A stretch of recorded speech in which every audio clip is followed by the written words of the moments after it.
कहानी सच्ची मित्रता। गांव में एक 12 साल का लड़का आर्यन रहता था। वह पढ़ाई में तेज और दोस्तों में लोकप्रिय था। उसकी एक विशेष दोस्ती थी सिया से, जो उसके पड़ोस में रहती थी। सिया बहुत समझदार और बुद्धिमान थी और दोनों की दोस्ती गांव के दूसरे बच्चों के लिए मिसाल बन गई थी। एक दिन गांव में एक नया लड़का विक्रांत आया। वह शहर से था और नए माहौल में घुलने मिलने में कठिनाई महसूस कर रहा था। आर्यन और सिया ने उसे अपने साथ खेल में शामिल किया। शुरुआत में विक्रांत संकोच में था, लेकिन धीरे धीरे उसने आर्यन और सिया की दोस्ती का असर देखा और वह भी उनमें शामिल हो गया।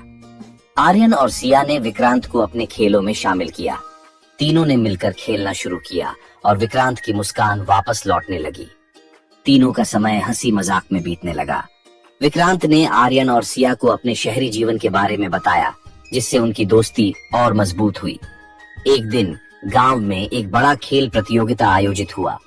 आर्यन ने सोचा कि वह और विक्रांत मिलकर क्रिकेट में भाग लेंगे, लेकिन सिया ने कहा, हमें सही तरीके से अभ्यास करना होगा। उन्होंने कई दिन तक अभ्यास किया।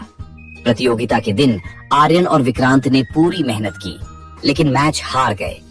आर्यन निराश हुआ, लेकिन सिया ने उसे समझाया, जीत और हार दोनों जीवन का हिस्सा है। महत्वपूर्ण है कि हमने साथ में खेला और कोशिश की। कुछ समय बाद विक्रांत ने गांव में एक समस्या देखी। गांव के बच्चे अक्सर पढ़ाई में कमजोर थे। विक्रांत ने आर्यन और सिया से कहा, हमें कुछ करना चाहिए। उन्होंने एक अध्ययन समूह बनाया, जिसमें वे बच्चों को पढ़ाने लगे। धीरे धीरे गांव के बच्चे पढ़ाई में अच्छा करने लगे। सभी ने उनकी मेहनत की सराहना की। ये देखकर विक्रांत को खुशी हुई और उसने महसूस किया कि सच्ची मित्रता न केवल अपने लिए बल्कि दूसरों के लिए भी होती है। एक दिन गांव में एक त्योहार आया। सभी बच्चे मिलकर तैयारी कर रहे थे। विक्रांत को एक ऐसा काम सौंपा गया जो बहुत मुश्किल था। उसे एक नृत्य प्रदर्शन का नेतृत्व करना था, लेकिन कुछ दिन पहले विक्रांत बीमार पड़ गया। आर्यन और सिया ने विक्रांत का ख्याल रखा।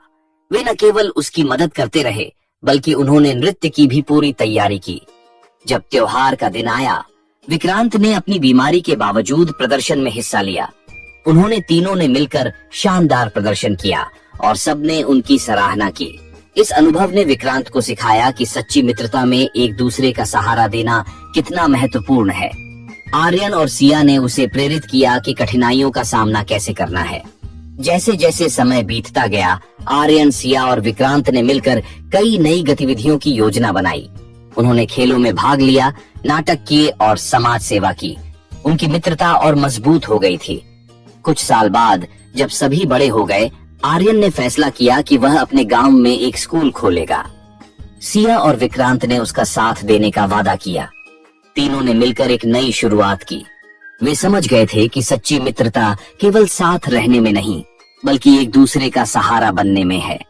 उन्होंने गांव के बच्चों के भविष्य के लिए एक मिसाल स्थापित की। इस कहानी से यह सीखने को मिलता है कि सच्ची मित्रता का मतलब केवल मजे करना नहीं है, बल्कि मुश्किल समय में एक दूसरे का साथ देना है।